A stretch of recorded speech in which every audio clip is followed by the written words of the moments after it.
A Spartan becomes a Wolverine, and then a Wolverine becomes a Spartan. How on earth are those two situations any different whatsoever? Well, if you use your brain, it's actually pretty easy to follow. Okay, let's go.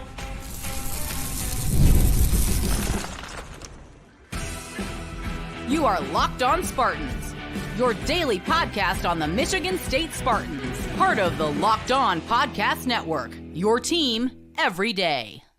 These days, every new potential hire can feel like a high-stakes wager for your small business. That's why LinkedIn Jobs helps you find the right people for your team faster and for free. Post your job for free at linkedin.com/lockedoncollege. Terms and conditions apply. Spartan friends, Spartan family, Locked On Spartans listeners, how on earth are we all doing to kickstart our weekend here at Locked On Spartans? Your team in green and white 5 days a week here at the Locked On Podcast Network. And let's do a quick scheduling note. Our next episode is going to be Sunday night. That's how we usually do things, Sunday night to Thursday night. But my goodness gracious, with the tailspin of news that happened today, we were not going to sit on this bad boy for 48 hours. So this will be the last episode until next Monday night. But honestly, if you don't care about that, screw it. Let's just get into the rest of the show here. That's just a quick programming note. Monday night is the next time we'll talk. This counts as our Sunday episode. But again, who cares? Let's get into it. Guys, we all know what happened. Jaden Mangham, he goes to Michigan. And then about an hour after that, well, a young linebacker from Michigan, Semaj Bridgeman, he comes over to Michigan State. And let's just get this out of the way right now. What a great day for the rivalry. Honest to God, what a fantastic day for this rivalry, because I'll admit it. I'm going to throw Michigan a bone here just like very early on. Admittedly, the hatred, the fuel, the fire, whatever you want to call it in this rivalry, lost a bit of its luster. That's what happens when one team goes 4-8 and the other wins a very legitimate national championship. Definitely everyone outside of Ann Arbor recognizes what happened last year as totally, absolutely above board, and that's why, well, it lasted so long in the news cycle. It didn't just go away 45 minutes after the game ended. No. That was a very hard-earned, legitimate national title. So when that happens, a bit of the fizzle of the rivalry kind of just goes. And then, well, you funnel into basketball season. I don't think neither of us had fun, Spartan fans or Wolverine fans, and it kind of just a flaccid rivalry going into the offseason. Until this happens. Honestly, how fun was this? Sure, is it a bummer to see Michigan State safety leave? Yeah. Of course. Is it also nice to get one of their linebackers, a position that Michigan State needs? 100%. But man, the bickering was back in full swing. The hatred is back running through our veins. But before we get into any of that, hey, let's actually talk about the players here. We're going to start with the Michigan State Spartan here. Semaj Bridgeman, 2023 four-star linebacker out of the great state of Pennsylvania. And standing at 6'2", 245 pounds, not only can he play linebacker, also a little bit of rush edge in the system that Joe Rossi has on defense here. Now, when I see Semaj Bridgeman commit to Michigan State, I'm thinking future need. Now, will he help this year? Perhaps, right? Just like we said, he's versatile. He could play linebacker. He could play rush edge in that scheme that Joe Rossi runs, right? That nice little stand-up guy around the edge that plays a hybrid linebacker defensive end role, all right, in layman's terms. That is nice for this year, but man, guys, beyond this year, like we've been talking about throughout the week, and I know that we got some new eyeballs on the show today after what's happened, so let me give you the short Cliff Note version. Linebacker beyond this year was looking rather thin. Now, I don't know if we can knock the last staff too much for this. That's kind of the byproduct of having a defense that only plays two linebackers at a time. But from 2021, 2022, 2023, that's three recruiting classes, Michigan State only landed two linebackers in those three cycles. Quavion Carter was one of them, and then Jordan Hall, who's still around, was the other one. Okay, and for this year, that's not an issue, right? I mean, you have Jordan Turner, Cal Halliday, Wayne Matthews, Darius Snow. Jordan Turner, though, 1 more year of eligibility. Cal Halliday, 1 more year of eligibility. Wayne Matthews, 2 more years of eligibility. And then Darius Snow, maybe 1, maybe 2. Point blank, with his injuries, I don't know how the eligibility works there, but nevertheless, it's a lot of top-end upperclassmen talent. And then after those guys leave, sure, you have Jordan Hall. You have Brady Pretzloff. And that was pretty much it before the spring portal season opened. Now, you did get Marcellus Polium not too long ago out of Miami. That fits a great young linebacker need, and now you have Semaj Bridgeman, okay? Just like we said, guys, this was going to be an empty position room, but you help fix it with Semaj Bridgeman. And then also behind them, too, let's not discount the 2025 linebacker commits. Charles White, Damari Malone out of Metro Detroit, Michigan. All right, now for player number 2, the guy that defected from Michigan State. Oh, here we go. This is what you guys came for. Jaden Mangham. He goes to the Wolverines. He visited Ohio State, visited Nebraska, visited Michigan, ultimately committed to Michigan. And first and foremost, this is what we are not going to do, at least on this show, here with the Jaden Mangham discourse. I'm not going to get up here and say, like, he sucks. Good riddance. Didn't need him anyway. He was a safety on a 4-8 defense. Who needs him?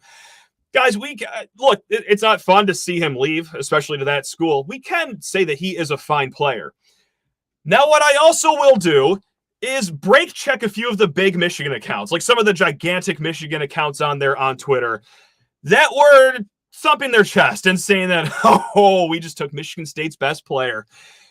No, I don't think Aiden Childs is playing for Michigan next year, as far as I'm concerned, or even not the best defensive player, to put it bluntly, unless Derek Harmon transferred again over to Ann Arbor. And guys, if you want me to be honest with you, I'm not even 100% sure that Mangum was the best safety in the safety room. I for one, care for a Malik Spencer. Now, sure, those are two different safety disciplines, but nevertheless, you guys can be happy you took a good player. You don't have to just be weird about it and say, oh, we took their best player. Like, no, look, he's good, but top 5, perhaps? That's a debate that you guys can have now over there.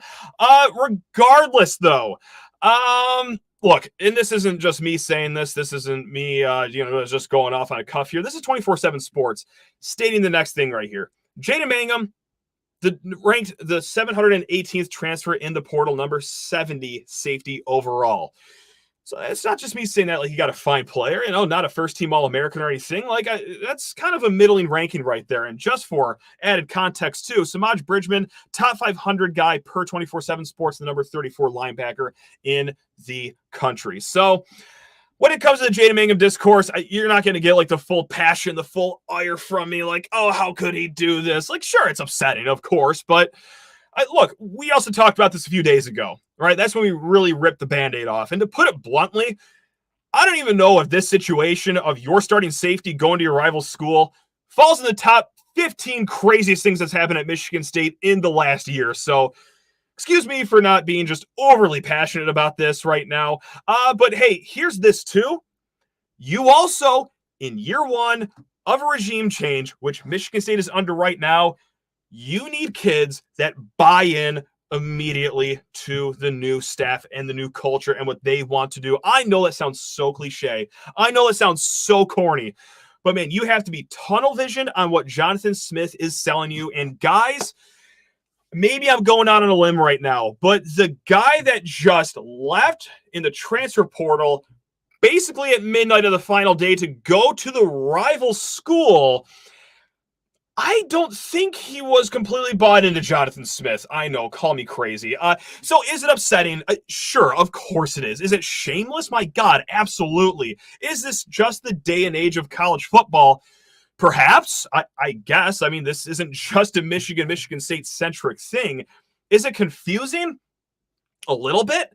I got to say, Jaden was in that tunnel 2 years ago where afterwards Michigan leadership and administration basically wanted his teammates assassinated after what happened. And look, I understand that Michigan State was in the wrong there. That was a situation that got way out of hand. But Jaden, you saw what happened. You saw the other guy skip into the tunnel to smack talk your teammates after the game. And I know that Michigan fans want you to think that he was just leaving the tunnel to go hand out daisies or, just to donate his time to the local soup kitchen later that night. But we all saw what happened. And I think Jaden saw exactly what happened. You saw how heightened the emotions get in this rivalry. You saw that how much hate goes through this rivalry. And now you just join them. Well, that's just maybe how far detached some of these kids that Mel Tucker recruited to Michigan State were from reality. Or could it have just been some spite from this staff, maybe that erase some of the emotions with the rivalry? We're going to get to that point here in a hot second. But first, we're going to talk about LinkedIn Jobs. And we're going to be talking about a player that might probably use LinkedIn Jobs here in a hot second. But guys, when you're hiring for your small business, you want to find quality professionals that are right for the role. That's why you got to go check out LinkedIn Jobs. LinkedIn Jobs has the tools to help you find the professionals for your team faster. And guys, my favorite part, for free.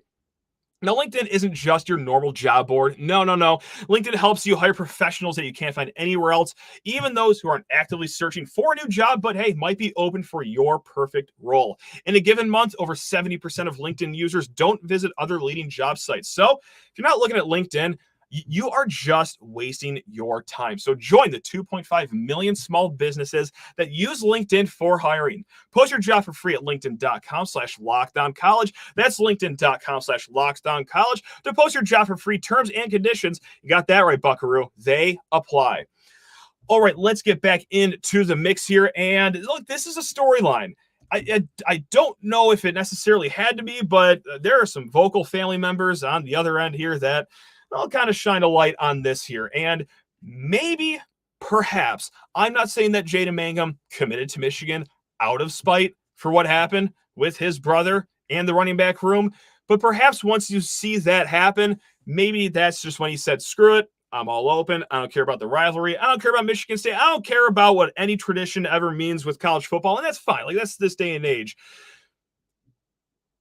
But what a weird kind of exit here, because it's kind of this theory, rumor, or just if you listen to one family member over there, outright report basically that they weren't thrilled with Jaden Mangham being moved down to the 5th running back position.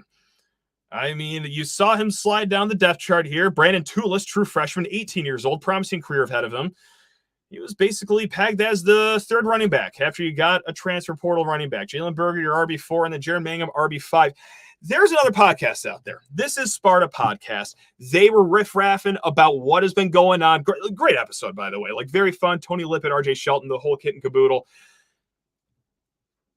Someone of the name of the family member of the Mangum family said that the scholarship for Jaden Mangham was taken away.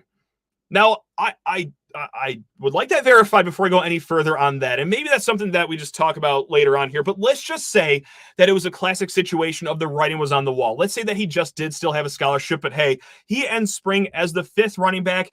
That's like a not nice way of saying, son, you are not going to be playing here next year. And, well, guys, then he moves on to his 4th school in 7 years.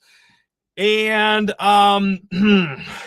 if I saw my brother leave for his 4th school in 7 years, and he will also be 25 years old this upcoming season, I would say maybe we just prepare for the next chapter of life. I say let's just get our degrees together. Maybe you play a few snaps at Michigan State, and we just ride this thing out. But or nevertheless, I digress. Maybe you just feel slighted that your brother was kind of just pushed to the back because, well, my God, he's 25 years old and he can't crack the running back rotation here. And that's just life in college football, especially under a new coach. But let's say you just want to ride for your family and leave Michigan State. Guys, fine. Yeah, I get it. Blood's thicker than water, even if the water is running through the campus that you're both at a school at, whatever.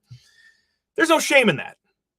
But there is shame just running around to the other school again that you're supposed to be hating. I'm not stating anything shocking right now. I think that any college football fan can agree on this. So these are two situations here, right, guys? Because this was the whole hullabaloo online. If you missed it, congratulations. You live a very healthy life. You probably enjoyed your Friday night. But if you were on Twitter, you saw this all unfold. Jaden Mangham, he commits to Michigan. Of course, there's an outcry of well, what the hell's going on here? That's kind of weird. And then Semaj Bridgeman, he commits. And then the Michigan fans come in. They're saying, oh, Sparty, are you going to call him soft? Are you going to get upset at the Wolverine facing your school? How is this any different than what just happened with Jaden Mangham? Well, how is it any different? I just use 3 brain cells, perhaps. let's do this, actually. Let's do a pop quiz here. Let's see how much you've all been paying attention right now. This will help sort out the two different situations that we got here. Question number one. Which kid left on the final day of the portal after taking all the starting snaps in the spring? Now, I will say this. That is a popular way to enter the portal if you're not getting the amount of playing time that you are expecting. Now, is that what should be happening? Should you stick it out at your school and grind it out? Perhaps. That's neither here nor there. But that is, in theory, a top reason to enter the portal. Now, let's go back to the question. Which kid left the portal on the final day after taking all the starting snaps in the spring after being a starter for 2 years? If your answer was Jaden Mangham, you would be correct. Semaj Bridgeman, 0 snaps for Michigan last year, 0 games played. You know what, kid? How on earth can you not find any connection in this rivalry after you played, 1 year and 0 snaps, and even in the spring, you weren't going to be high up on the depth chart anyway. Let's move on to question number 2. Which kid left after starting for 2 years and was coming back as a leader, so to speak? That's right. That'd be Jaden Mangham. Little difference of the situation right here. A guy that has been on this defense for quite some time, a guy that would be potentially a captain coming up, and a guy that maybe 60% of the Michigan fan base didn't even know about. Just slight difference there. Okay, which kid is seeking more playing time? No snaps last year. Okay, wasn't looking like he was going to be at the top of the depth chart this year, but is going to a place that has a need for future linebacker depth. Well, guys, if you guessed Semaj Bridgeman, you would be correct. That's right. Surely we can see the differences here by now, but if not, let's just get one more question out of the way. Which kid had former teammates that had their new school's leadership requesting they be put in jail for 15 to life with no parole before any investigation, before any footage came out? No, everyone in that tunnel, I want them hung right now. Just go ahead and guess. Is that it's Jaden Mangham who saw that all happen at Michigan State before now joining the people that wanted his teammates imprisoned. Now let's just do some extra credit right now, shall we? Who said this in April, by the way? Quote, just because times get tough doesn't mean you can take the easy way out. The transfer portal, I feel like that's the easy way out now. I just didn't want to do that. Well, Jaden Mangham, you did. Those were your correct answers. So I'll just even break it down easier if that was a little too fast, a little too confusing for some of you guys out there. Kid A, starter for 2 years. Okay, starter. This isn't a guy that is a little miffed that his playing time's going down. Starter for 2 years, squarely the starter for next year. Little to no competition for that role, and was set to actually get coaching for the first time in his career. I mean, this can't possibly be a situation where, I just gave them a trial period. I didn't like what they were doing. No. Compared to the last staff, literally anyone that walked through that door next was going to be a better coach for you. So let's just get that out of the way right now. Also, Kid A left at the final day to go to a rival, the same one that he's played against twice.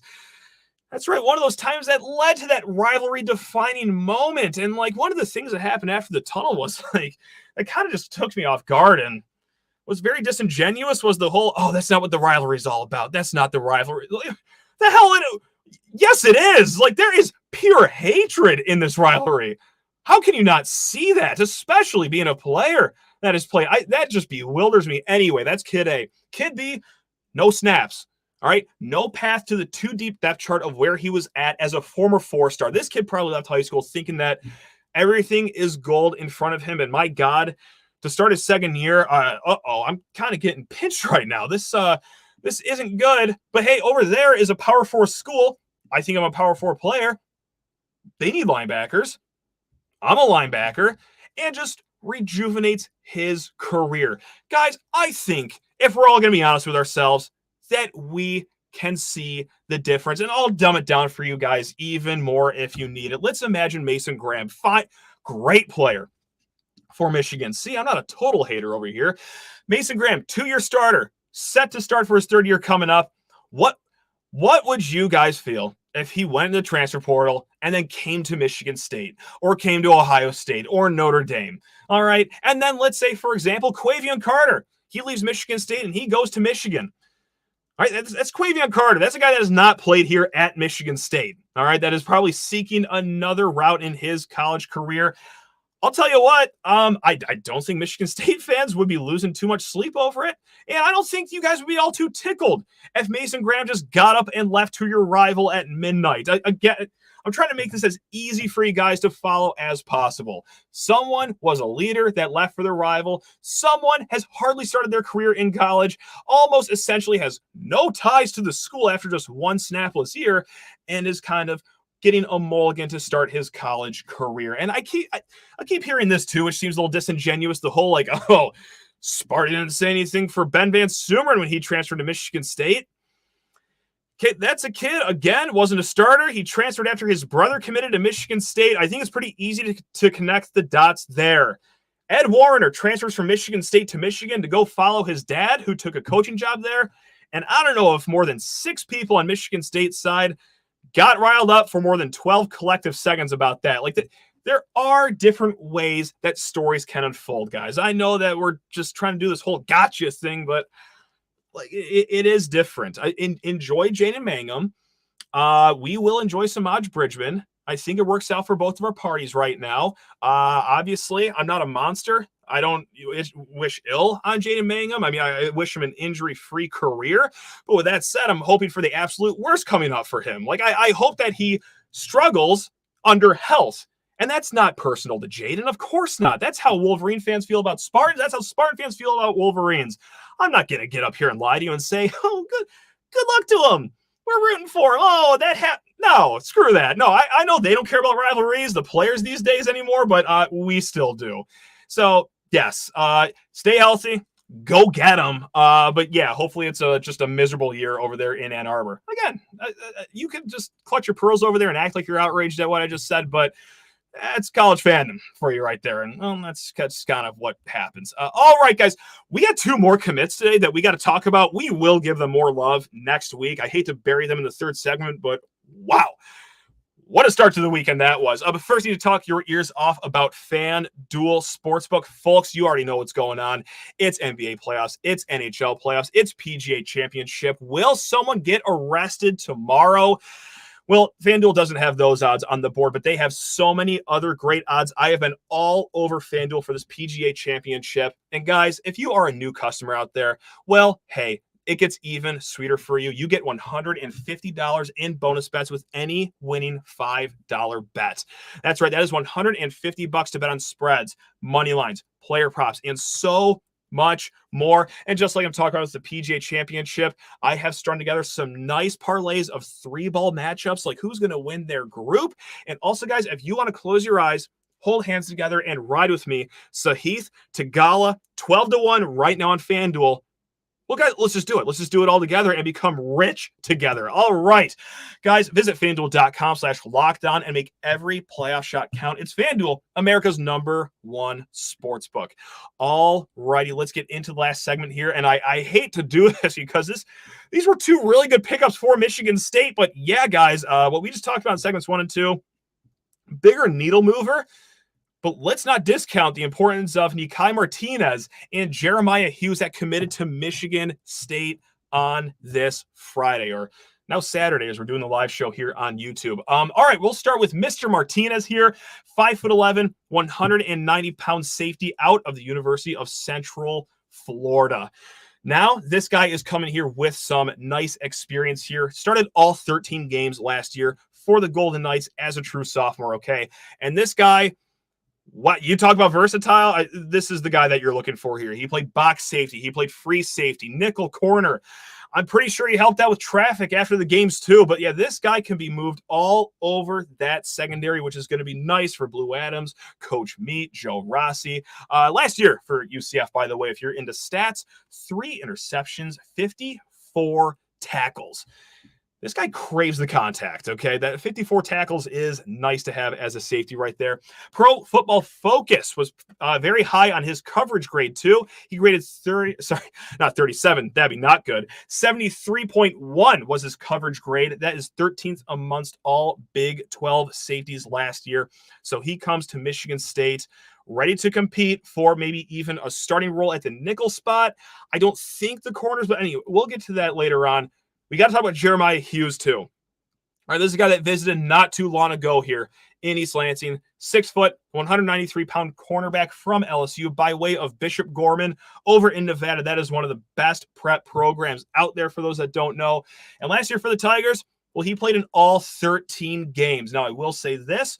Most was on special teams. He played about 20-some snaps on defense, but nevertheless, if you're getting on the field for all 13 games in Baton Rouge, you could probably play a little bit of ball.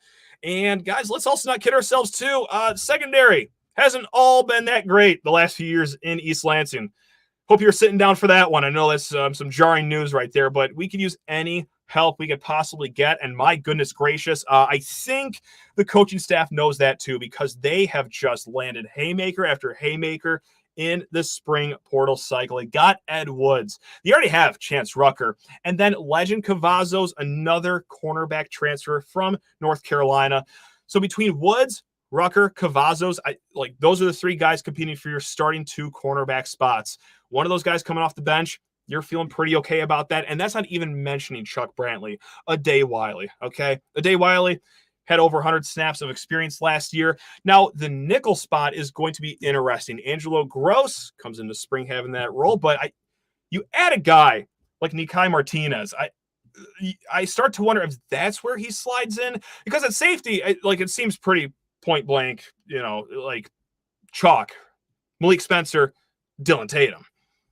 But if one of those guys get hurt, then maybe Martinez slides up there. That's the nice thing, right? Cavazos, Martinez, both of those guys, very versatile guys, safety experience, corner experience. So that is a nice pair of additions here. Again, I hate to just add these 2 guys in the third segment. I hope to get around to them early next week, because these are guys that deserve love. These are 2 big pickups for the staff. And let's just talk about the whole haul just one more time. Just this spring, just the last 2 weeks, Legend Cavazos, Ed Woods, those are 2 guys that were going to be competing, if not cemented starters for Arizona State and North Carolina. Jeremiah Hughes, young up-and-coming LSU cornerback, and then Nikai Martinez. That is nice. Now, I do have to say this, guys. Expectations. What I just said, I'm not saying that this secondary is draped with a bunch of Jim Thorpe winners, right? I'm not saying that Michigan State's going to hold all their opponents to under 40% completion percentage, or that they'll never give up more than 200 passing yards a game, right? But with the experience, with the versatility, with who you already have coming back too. Again, Malik Spencer, Dylan Tatum, those are some strong safeties right there. You also have Chance Rucker. That was a young, promising player last year. With what you have right there and a scheme that is literally anything else than what you ran last year, that's an upgrade, guys. Again, top 10 in the nation? No, probably not. But something that could be average this year, maybe even a tick above average. Go ahead and surprise us all if you don't mind. That would be nice. Let's all remind ourselves. The over-under for Michigan State this year is 4.5 now. Not to be negative, Nancy. I'm higher than that. I'm at 6 or 7 wins right now, but that's where I am with expectations. How you get there is by having strong, experienced secondary, something that you lacked so much last year, guys. I mean, the total is 4.5 for a reason. Jonathan Smith and company getting in there and doing what they can. And to end this one, we talked about Kobe Minor a little bit here last week. Indiana, honorable mention, Big Ten player. He was a cornerback, played 3 years at Texas Tech. And actually, the only question I got about this on Twitter was from a Michigan fan, which let's just address that first and foremost. This was a visitor and a transfer portal target for the spring for Michigan State. You win a national championship that clearly wasn't good enough just to be happy in life. You beating Ohio State, that's clearly not enough to just be happy in life. By all things considered, on a beautiful Friday, you should be a healthy, functioning member of society, right? The fact that a Michigan Wolverine fan asked snarkily what happened with Kobe Minor, guys, for $1 million, $1 million US, I couldn't even name, outside of Jaden Mangham, a guy that committed to Michigan this whole portal season, let alone any visitors. The fact that Michigan State has so much real estate in the heads over there still, even after all the good that's happened to them, I mean, I don't mean to call names here, but that is, you're just a loser at that point. If you care that much about spring visitors for other schools, but I digress. People have different hobbies, I guess we'll call it. But yeah, we'll address the question. What happened with Kobe Minor? Seems set that he was going to commit to Michigan State. Per Corey Robinson, 24/7 Sports, transfer credits is another thing that happened here. He was committed to the program, but they didn't roll over from Texas Tech. He can't get in here to Michigan State. And I will say this, and guys, like if you've listened to the show, you know I'm very high on Jonathan Smith. That was my guy that I wanted higher in the offseason. I love the staff so far. How can I say anything negative about them after the last week of what they've done in the spring transfer portal? Just some brilliant pickups that they've had. With that said, I got to say this. That's the third time that's happened this offseason, right? Where they've recruited a guy, had them committed, happened with TJ Sheffield, receiver out of Purdue, happened with Tony Grimes, defensive back out of North Carolina, and now it just happened again to Kobe Minor, where you've had these guys committed, but allegedly, they couldn't get into Michigan State. Maybe check to see if they could be a student here first before you get their commitment. Maybe it's a little more nuanced than that. Maybe it's not as easy as I'm saying, but to have that happen 3 times in the same offseason, that's a little bizarre. Again, by and large, this offseason has been great. If I could just throw one criticism or just one piece of advice, make sure the guys that you are getting commits from can come to your school. Just a little friendly piece of advice. So anyway, that's what happened with Kobe Minor. All right, so yeah, hopefully Brad can take some solace in that answer right there. So let's see here. Matthew is short-circuiting, trying to explain why MSU players getting cooked on Twitter right now. No, not who. If we could type out who's getting cooked right now, because all that I've seen was Mark Dell voice displeasure. Someone called him a rotation player, and that guy has more receiving yards in the last 14 years than all but one Michigan receiver. So good to see you, a Michigan fan, spending your time here at 12:37 a.m. on a Michigan State podcast. Definitely don't live rent-free in your head, but if you could just go ahead and give some examples, that would be fantastic. All right, guys, we will be back again Monday night's next episode, but until then, folks, love you all. Enjoy the rest of your week, and stay hydrated out there. It's getting a little warm. Go green.